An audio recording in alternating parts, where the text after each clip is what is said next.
Ng'essiga eddamuzi likyagenda mu maaso n'okusoomozebwa olw'emisango emikadde egiremye abalamuzi abaliwo okutunulamu ate nga gyeyongera buli lukya, kizuuse nti essiga eddamuzi terina balamuzi bamala kuwulira misango gino gyonna. Okusinziira ku alipoota eyakolebwa essiga eddamuzi, emisango emikadde egirindiridde okuwulirwa giri eyo mu mitwalo 10 n'omusobyo, nga n'abasibe abali mu makomera abatannalaba mulamuzi bali mu mitwalo 5 n'omusobyo. Abalamuzi wano mu ggwanga bali 72 bokka, ng'okusinziira ku Solomon Muyita omwogezi w'essiga eddamuzi beetaaga abalamuzi abatakka wansi wa 82 era nga kati kye basigalidde okukola kwe kuwandiikira abalamuzi abaawummula nga babasaba okudda mu kkooti z'amateeka babakwasizeeko okuwulira emisango gino. Twetaaga abajajezi abatakka wansi wa 82 kuba tulina high court mu Kampala mulimu divisions 8, wabweru wa Kampala tulinayo ze tuyita high court circuits 20.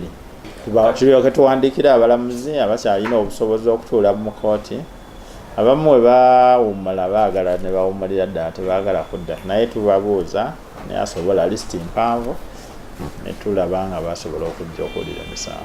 Mu 2020 mu ggwanga lya South Africa, emisango mu kkooti gyali gijjudde nga bwe guli wano kati ne baleetawo enkola ey'abavunaanibwa okukkiriza emisango egiba gibavunaanwa bakendeerezebwe ku bibonerezo. Okusinziira ku mwogezi w'essiga eddamuzi Solomon Muyita, enkola eno gye bagenda okuleeta okusobola okukendeeza ku misango egyeyongera buli lukya mu kkooti z'amateeka. Mulimu enkola ze tukozesa nga plea bargaining, nti abasibe abakkiriza nti bazza emisango nga tebeetaaga na kubeera mu kkooti kuwoza.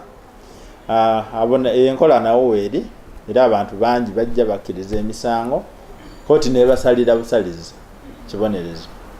Waliwo enkola ya small claims procedure ekola ku busango obukka wansi wa miliyoni 10. Obwo eyo enkola nayo egenda etuyamba nga eyanguya emisango okuva mu system.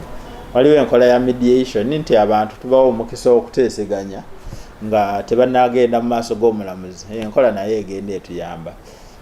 Tulina n'enkola endala ya sentencing guideline, tulina kugamba abalamuzi tuba guideline ebayamba okusala emisango mu bwangu ne batalwawo nti ezo enkola tugenda tuziteekamu okwanguya emisango. Gye buvuddeko essiga eddamuzi we lyali litongoza alipoota yaayo ey'omwaka, Ssaabalamuzi wa kkooti Bart Katurebe yatongoza akakiiko k'abantu 11 nga bano be bagenda okwongera okunoonyereza ku ngeri ki endala eziyinza okweyambisibwa okukendeeza ku mujjuzo gw'emisango egifumbekedde kkooti z'amateeka. Ku lwa Kingdom TV, Madrid Nabukeera ne Kak Ronald amalindirire.